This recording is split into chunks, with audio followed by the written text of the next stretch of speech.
Multiple winner in Vasily Levit. They did meet 3 years ago in the President's Cup, and it was Levit who won on that occasion by a second round stoppage. Whether any of that is at the back of the mind of Sanjit, we shall see. But he's on a bit of a roll right now. Looking forward to this again. So there goes the bell. Vasily Levit of Kazakhstan, the #1 seed in red. Sanjit of India, the #2 seed in blue. He's had a fantastic time of it in this competition. Levit, as outlined, he's been a little bit unlucky, possibly on occasion. In the World Championships, a couple of bronzes there. That silver in Rio was extremely unfortunate. A nice 1-2 there from Sanjit. Levit just taking those feet back in straight lines a bit. Felt that one.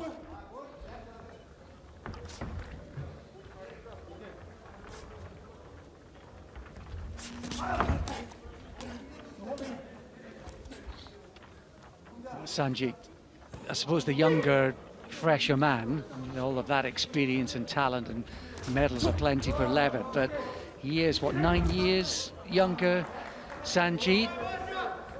He's had a little bit of pro experience as well. I always think about that it can be a positive and a negative, Andy, because you get used to fighting perhaps in a more relaxed, composed rhythm, and yet you come back to this discipline and it's a much more altogether sprint distance. It's very, very different, isn't it? That was what was interesting before Rio, when AIBA announced that professionals would be allowed to enter. There was all sorts of nonsense spoken by people who, some of whom should have known better, some of whom were just woefully ill-informed about how professionals would come into the Olympics and clean up against these callow, inexperienced top international amateurs. It was just never, ever going to happen, because it's a different kind of discipline altogether. You saw it with Delphine Persoon, didn't you? I think, who, you know, is giving Katie Taylor torrid times, not once but twice in the pro ranks, and yet in Olympic qualifiers was found wanting. You know, the styles obviously sometimes different, but the talent pool in these elite championships is just terrific. Right hand was cocked and ready to go there from Sanjit, but he didn't throw it. Levit just looking to try and use that jab into the final minute of round one. Nice and light on those feet there, Levit. Then a good right hand.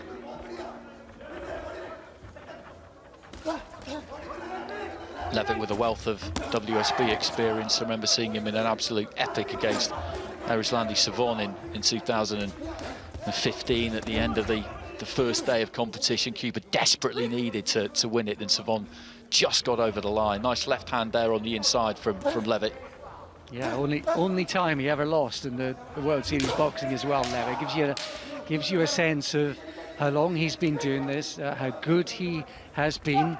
I mean, it's, what, 12 years ago he was fighting Clemente Russo in a World Championships, for goodness sake, and Russo seems like a fighter from a different generation, and here we're still talking about Levit. So that's the first round in the books. Sanjit giving a good account of himself there in the opening 3 minutes. Levit with the cleaner, more effective punching of the two, you would say.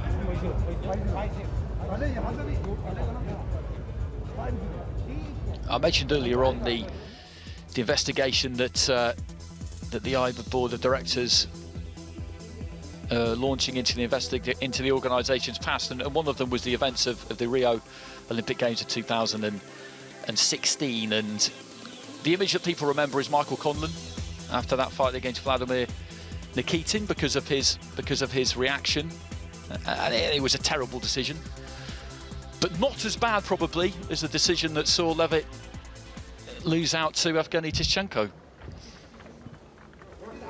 So he'll consider himself unlucky not to have picked up an Olympic Games medal. He's picked up plenty of others along the way, and 4 of them in this, well, gold that is, in this particular tournament from junior level as well, up to senior, where he's already back to 3 off them. Only a bronze a couple of years ago, and favourite to be going a couple better this time around. It just looks like he's a little more settled behind his boxing, but I'm looking forward to seeing if Sanjit can find the answers. Nice body shot from him. So good jabbing there from Sanjit at the start of the round. He is the taller of these two. He's got the reach advantage that will come with that height. And if he can try and use that, if he can employ that, snap that jab and catch Levit with it on the way in. It doesn't have to be clean to the head all the time. Shoulders, gloves, forearms, kind of anything will do really. It just makes him offset. Need to get his balance back and start again. If he gets into that kind of area there, Levit, that's where he's in business. And as you say, Andy, regarding scoring in boxing at all levels is always has been and always will be a relatively contentious subject. What you need to iron out in any discipline, any organisation, is the ones that seem at odds with perhaps the balance of it. And I mean, tonight, for example, there's been some really competitive close fights. I would say all of them, bar maybe one. Maybe Zorov is the only one I might say, well, you know what, actually, I didn't quite see it like that. And that's what you want. You want to iron out as many of those as possible. And tonight's been really competitive, but I think the judging's been pretty good. Good left hand there from Sanjit as he was moving away. And that's exactly what that investigation, that independent investigation, is supposed to be all about. That's exactly what it will be all about, and it's good to see. It's the final minute of round two. Sanjit just leaning in and holding on a little bit there. There's a bit more energy, urgency from Levit, isn't there, in this round? He's wanted to get on the front foot. He's working behind his jab. He's letting the right hand go behind it as well. There's a kind of energy about Levit in this round.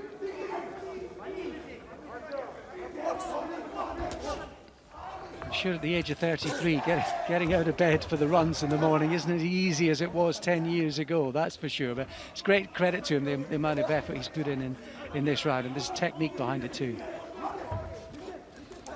Into the final few seconds of round two. Nice little right hand on the inside there from Levit. Again, just steps in and throws that right up close. Yeah, he's completely outworking Sanjit, isn't he, in this round? He's telling the younger man, this is what it takes if you want to be the best. And so Sanjit knows that more will be required in the final round. They've been entertained tonight, those that are lucky enough to be ringside to enjoy the championships.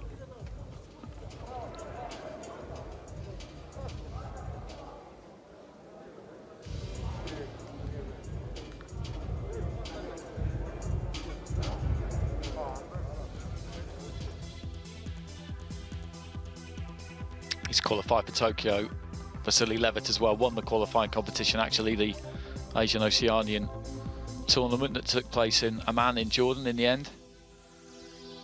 Sanjit actually was expecting to be boxing on home turf. This competition was due to take place in his home city, and you mentioned it earlier on that would have been a real disappointment for the Indian fighters not to get the opportunity to enjoy that. Hopefully it'll come back around for them. Yeah, hopefully. Well, at his age, you know, he's still in his early 20s. Hopefully there's going to be plenty more to come for him. Levit coming towards the end of a fine career, even although the big lads traditionally can go on a little bit longer.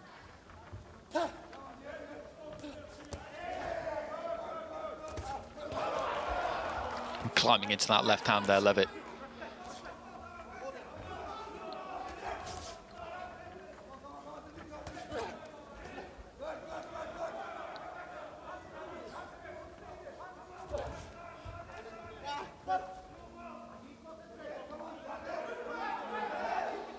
He's got a slightly beleaguered look about him, Sanjit. He's been competitive, absolutely, all the way from the start of this fight, but Levit brings a level of pressure, and real educated pressure, which is difficult to kind of live with, really. He puts on a very good example of how you do close that gap against somebody with a greater reach, how you do get inside that lead hand and then work up close. His work rate and ethic is just an absolute lesson to anyone here. He's been clipped a couple of times on the way in, but he is letting his hands go, and it's educated pressure too, as you say, Andy. And he is throwing 3 or 4 punches more at a time than Sanjit. Sanjit's landed the odd one in that exchange. You saw him tell with the right hand when he landed it, but it is rare punches. There's just one here or there. So much more coming from Vasily Levit, and it's a real credit to him and a real example to others. The punch output is formidable, and he just lets those hands go. He doesn't really look to load up with anything. He just lets the boxing flow, looking to try and use the jab there into the final minute. Well, it's the old Marvin Hagler line, isn't it? About, you know, sleeping in silk pajamas but still getting up at 5 in the morning. And, you know, Vasily Levit's not necessarily, we're not talking about the same financial remunerations by any stretch, but the point about hunger and desire and maintaining it all the way throughout your career, even as you go up the ladder, even as you get a little bit older, the kind of sentiments are still the same. And I think Levit is definitely bearing that out tonight. Completely the same, and it's dealing with the disappointments too, because elite level performers, whatever the sport is, they tend to forget their wins quite quickly and dwell on the defeats, and morale can be eroded over a period of time, but there are still things that he wants to achieve. This will be his 4th Asian Championship gold, which is an astonishing achievement, really, but there are still things out there for him. There are still things he wants to do, and the Olympic Games at the end of the year, that is towards the end of the year, that's absolutely one of them. And he's won this fight, and he's won it with plenty to spare, hasn't he? This has been the most one-sided final that we've seen today, and that's not meant as a criticism of Sanjit, who gave it everything he had there, but he just couldn't really do much with Levit. No, and I said, you know, Levit's been a lesson to any young fighter coming through. Tonight's been a lesson as well for Sanjit about what's required. If you want to get to where Levit is and has been, this is what's required. Whatever it is, in terms of approach, dedication, mentality in the ring, all of that. Hopefully a learning curve. Wow. Sanjit, it is.